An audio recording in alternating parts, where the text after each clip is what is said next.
Good morning. अगले class में हमने स्वराज्य की नींव के बारे में जो चर्चा कर रहे थे रानी लक्ष्मीबाई और जूही के संवाद के बारे में।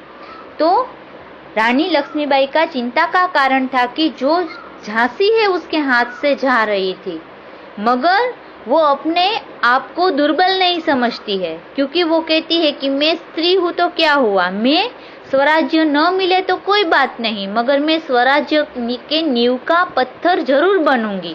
अभी जूही कहती है, जानती हूँ महारानी, देखो दूसरा ही 16 पेज पे जूही, लक्ष्मीबाई के बाद जूही लिखा है, वहां से हम स्टार्ट करते हैं। जानती हूँ महारानी, हम विलासिता में डूब गए हैं। तभी मुस्कुराती हुई मुंदर वहां प्रवेश करती है। तो मुंदर नाम की जो उसकी सेविका है वो प्रवेश करती है। मुंदर कहती है, कौन कहता है कि हम विलासिता में डूब गए हैं? विलासिता यानी ऐशो आराम में डूब गए हैं। विलासिता में डूबे हैं राव साहब, बांदा के नवाब, सेनापति तात्या। तो मुंदर कहती है, नहीं नहीं, हम स्त्रियां तो सब जागरूक है, मगर हविलास में डूबे हुए हैं हमारे राव साहब, हमारे जो सेनापति है तात्या तोपे, बांदा के जो नवाब है वो सब भोग विलास में डूब गए। उसे पता नहीं कि अंग्रेज हमारा सब लूट के जा रहे हैं। जूही ने कहा सहसा, नहीं मुंदर, सेनापति नहीं। तो क्यों जूही ऐसा कहती है? क्योंकि जूही है वो सेनापति से प्रेम करती है, इसलिए जूही शांति से कहती है, नहीं नहीं मुंदर, सेनापति नहीं डूबे हैं भोग विलास में। मुंदर मुस्कुराती है, ओहो समझी, तुम तो उसका पक्ष लोगी ना। तो मुंदर अंदर ही अंदर मुस्कुराती है, वो जूही से कहती है, तुम तो सेनापति का ही पक्ष लोगी ना। जूही दृढ़ स्वर में, मैं उसका पक्ष नहीं लेती, लेकिन जो तथ्य है उसको छिपाया नहीं जा सकता। जूही कहती है कि भले ही मैं सेनापति से प्रेम करती हूँ, मगर मैं सेनापति का पक्ष नहीं लेती हूँ। मैं जो तथ्य, जो सच है वो ही बोलूंगी। सरदार तात्या राव साहब को अपने तन मन का स्वामी मानते हैं। तो तात्या राव साहब है वो अपने तन मन का स्वामी मानती, जूही है वो राव साहब को अपना स्वामी मानती है, उसे तन मन से उसे प्रेम करती है। मुंदर कहती है, और तुम उनको अपना स्वामी मानती हो? तो मुंदर कहती है कि मुझे पता है तुम उसको अपना पति मान चुकी हो, तुम उससे इतना प्रेम करती हो। जूही कहती है, हाँ मैं उनको अपना स्वामी मानती हूँ और मानती रहूंगी, लेकिन उनसे भी अधिक मैं महारानी को अपना स्वामी मानती हूँ, और महारानी से बढ़कर मैं अपने देश को अपना स्वामी मानती हूँ। देश के लिए मैं सरदार को भी ठुकरा सकती हूँ, ठुकरा चुकी हूँ। तो जूही कहती है, भले ही मैं उनसे सेनापति से प्रेम करती हूँ, मैं उसे अपना पति मान चुकी हूँ, मगर उससे स्वामी मानती हूँ वो बात ठीक है, मगर उससे पहले मैं रानी लक्ष्मीबाई को अपना स्वामी मानती हूँ, और रानी लक्ष्मीबाई से पहले भी मैं अपने देश को अपना स्वामी मानती हूँ। मेरे देश के लिए मैं सबको ठुकरा सकती हूँ, मेरा प्रेम भी मैं ठुकरा दूंगी। ये जूही और मुंदर के बीच की बात है। अभी मुंदर कहती है, शक पकाकर यानी ऐसे मुंह हिलाकर, जूही तू तो नाराज हो गई। जूही, तुम्हें तो गुस्सा आ गया मेरी बात पर। मेरा ये मतलब नहीं था, मैं तो केवल इतना ही कहना चाहती थी कि जब तूने उन्हें अपना स्वामी मान लिया है तो तुम उन्हें रोकती क्यों नहीं? मुंदर कहती है कि मेरा मतलब तुम्हें वो करना नहीं था कि वो तुम्हें अपना स्वामी उसे मत मानो। तो तुम सेनापति को अपना स्वामी मानती हो तो तुम उसे समझाओ ना कि वो भोग विलास छोड़कर हमारे देश का ध्यान रखे। लक्ष्मीबाई कहती है, जूही ने उन्हें रोका है मुंदर। तो लक्ष्मीबाई तुरंत बोलती है मुंदर को कि जूही ने तो उससे रोका है कितनी बार। मैं जानती हूँ, जब राव साहब के कहने पर तात्या इसे नाचने के लिए बुलाने को आए थे तो इसने उनको बुरी तरह दुत्कार दिया यानी मना कर दिया था।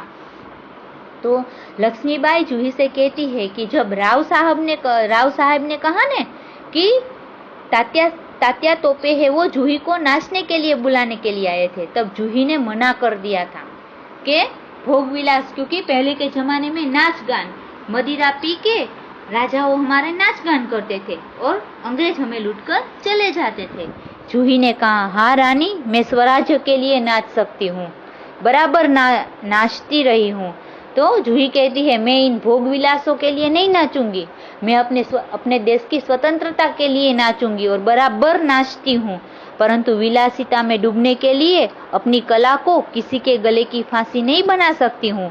मेरे पास जो नाचने की कला है ना, वो विलासित लोगों के लिए नहीं है, जो हमेशा भोग विलास में पड़े रहते हैं और अपना देश का ध्यान नहीं रखते हैं। मैं अपनी कला सही जगह उपयोग करना चाहती हूँ। जो मुझको ऐसा करने के लिए कहते हैं उनको मैं ठोकर भी मार सकती हूँ।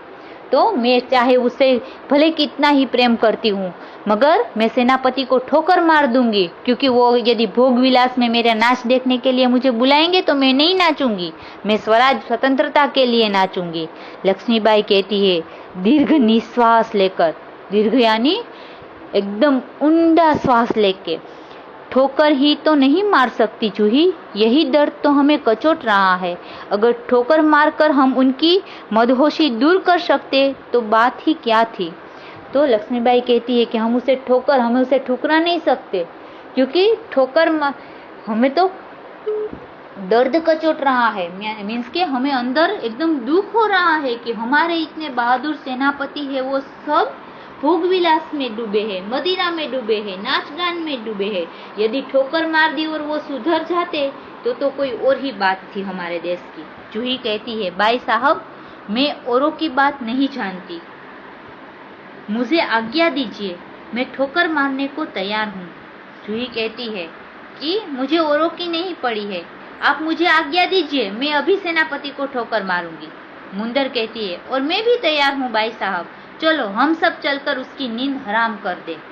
तो मुंदर भी कहती है चलो हम सेनापति और राव साहब और सबके पास जाए, बांदा के नवाब के पास, और उसको ठोकर मार के जगाए, उसको हिलिला के जगाए कि जागो, अभी दुश्मन आ रहे हैं, उसकी नींद हराम कर दे। तो उसका जीना हम जल्दी उसको जगाए नींद से कि अभी जो आप भोग विलास में डूबे हैं, गहरी चिंता में उसको डाल देना है। नींद हराम करना यानी उसको चिंता में डाल दे कि आप जो ये भोग विलास में डूबे हो और पीछे क्या हो रहा है वो तो आप देखो। लक्ष्मीबाई कहती है नहीं मुंदर नहीं, हम उनकी नींद हराम नहीं कर सकते, अब तो दुश्मन की ठोकर ही उसको उस नींद से जगा सकती है। लक्ष्मीबाई कहती है नहीं, हम जो मनुष्य अपने आप समझता है ना वही कार्य अच्छा कर सकता है, दूसरों के कहने पर वो नहीं कर सकता। तो लक्ष्मीबाई ना बोलती है कि हम उसकी नींद हम उसे चिंता में नहीं डाल सकते। उनको क्या पता नहीं है, अभी दुश्मन जब देश पर आ जाएंगे ना, उसे पता चलेगा ना, दुश्मन की ठोकर ही इन तीनों की नींद हराम कर देंगे। जूही कहती है दुश्मन की ठोकर, यह आप क्या कह रही है, क्या दुश्मन आ जाएंगे हमारे देश में, ये आप लक्ष्मीबाई क्या कह रही हो। लक्ष्मीबाई हाँ जूही, दोस्त की ठोकर अविश्वास की खाई को और भी चौड़ा कर देती है।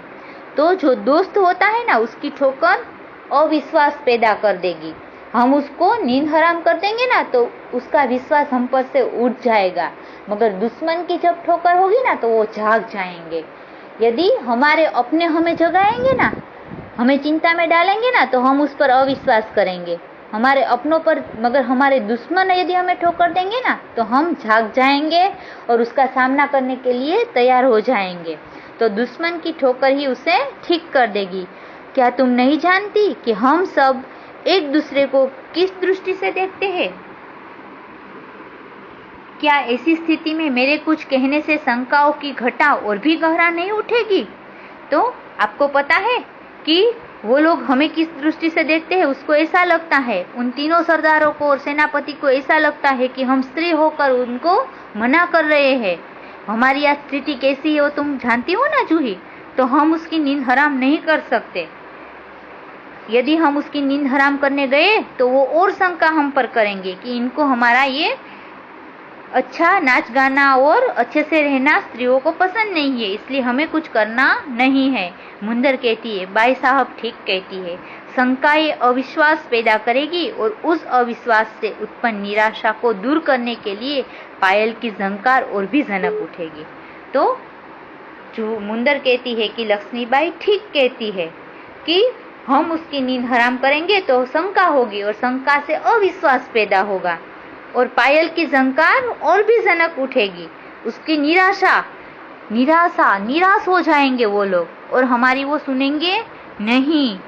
श्रीखंड और लड्डुओं पर ध्यान देने वाले ब्राह्मणों के आशीर्वाद का स्वर और भी तेज हो उठेगा। सहसा कहीं दूर तोपों का स्वर उठता है। मुंदर, जूही और लक्ष्मीबाई ये बात कर रही है कि जो ये लोग श्रीखंड और लड्डुओं जो ब्राह्मणों को भोग देते हैं ना, रोज खिलाते हैं ना, यदि दुश्मन देश में आ जाएंगे तो ब्राह्मणों का भी भोग बंद हो जाएगा और ब्राह्मण भी आशीर्वाद देने लगेंगे। सहसा दूर से तोपों की, गोलियों की आवाज आने लगती है। लक्ष्मीबाई कहती है, और जूही तू अगर तात्या को खोज सके तो तुरंत उन्हें यहाँ आने के लिए कह। इतने में तो अंग्रेजों के तोपों की आवाज आने लगती है, गोलियों की आवाज आने लगती है।